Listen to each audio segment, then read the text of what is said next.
Good morning, everyone, and welcome to what is, for the time being at least, our final Come and See program. We've been through many ministries here at SSJ at home, and I'm sure at some point we'll restart this feature down the line sometime. Jim Burkett is our guest today. Jim is with the Rainbow and Roses Grief Ministry at St. Simon and Jude. I know, Jim, thank you first of all for being here. Thank you, Jimmy, for having us. I really appreciate the opportunity. Well, this is important work that you and others do to remember those who have passed before us and to memorialize them appropriately, and helping the members of the family in a difficult time. I know that the program was started and the ministry was started in 1995 by Deacon John after, I believe, the death of his son in a drunk driving accident, if I believe. Yeah, that's accurate. That's exactly. He was in Tennessee at the time. Yes. Okay. You became involved in 2013 upon the death of your wife. Yes, I was married for over 40 years. My wife passed away in January of 2013, and at which time I had gotten to know Deacon John in the 90s, and we became very close. And when she passed away, the first person I contacted was Deacon John, and we sat in his office and cried for quite a bit after 40 years of marriage. And we talked about Rainbow and Roses, and he invited me to come to Rainbow and Roses when I was ready, and that I did. And actually, quite frankly, Rainbow and Roses probably, and the church, quite frankly, saved me after 40 years of marriage. And in the years since, your strength has, I guess, grown often because of this ministry that you're very deeply involved in.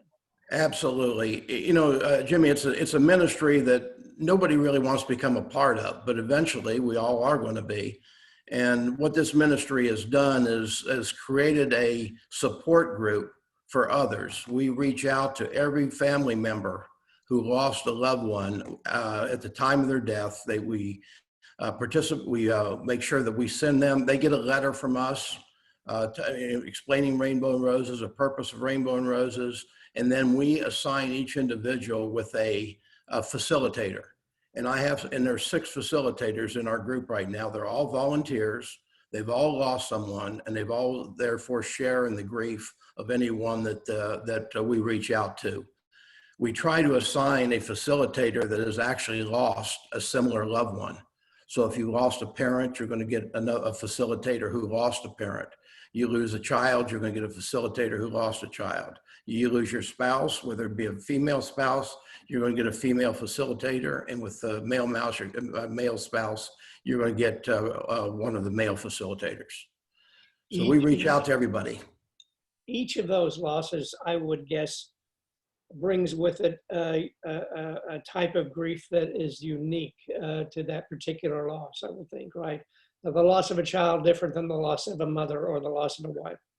Absolutely, there's no question about it. Grief is really is really a challenge. It's not an exact science. Everybody experiences different degrees and different levels of grief, and there's a different timetable. There's no timetable for grief.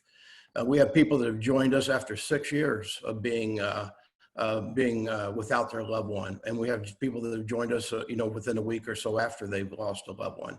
But you're right, losing a child is quite different than obviously losing a spouse. There's still a lot of grief in both, but what really helps is having a facilitator that has actually gone through what that individual has gone through and can really relate to them. Kind of gives them a little bit of credibility and somebody they can actually talk to. Briefly sum up for me, Jim, if you would, the 2 different additional programs that Rainbow and Roses coordinates, that being the Memorial Wall and also the candle program that we talked about earlier.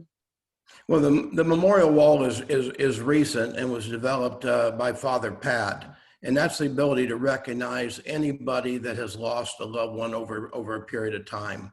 Anybody in our parish that wants to have their loved one recognized, can work through the office and get their name engraved on a scroll on a wall and mentioned at various masses, and will be on display over in the sanctuary.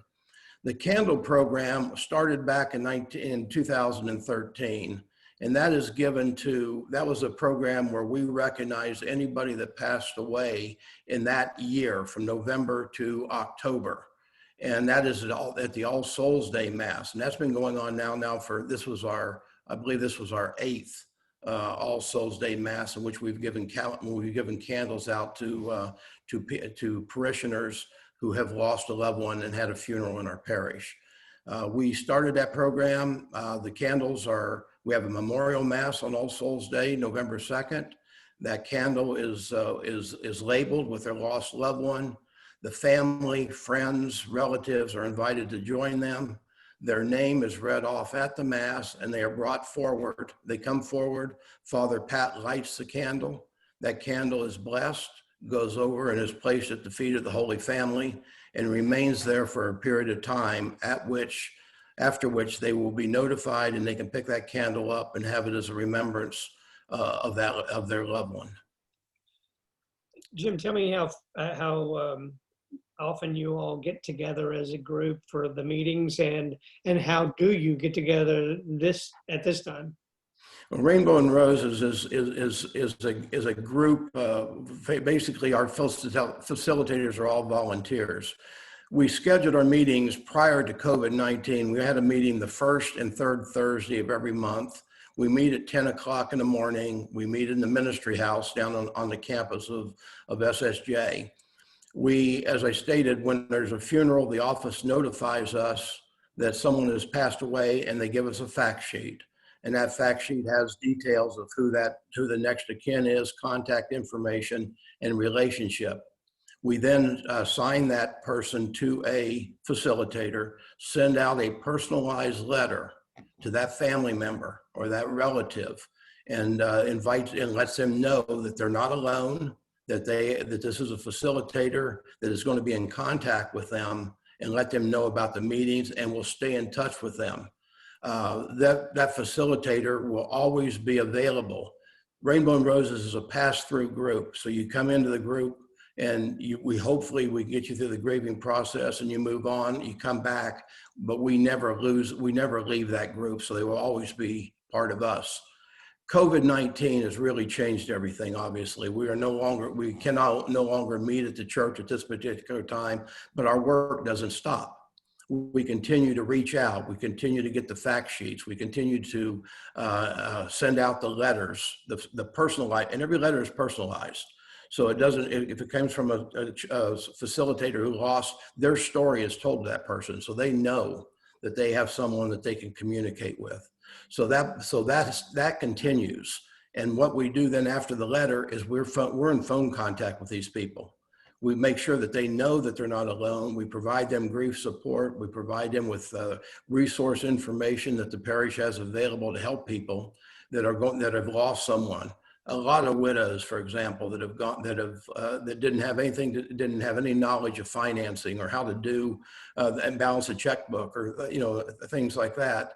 We were able to give them that kind of support from people either in our parish, or we use Interfaith of the Woodlands quite a bit. And finally, Jim, if someone wants to be a part of this ministry, or if someone needs this ministry, what's your phone number? Well, my phone number it's easy, and it's been in the bulletin for a number of times. Obviously, we have a reduced bulletin. We list our facilitators.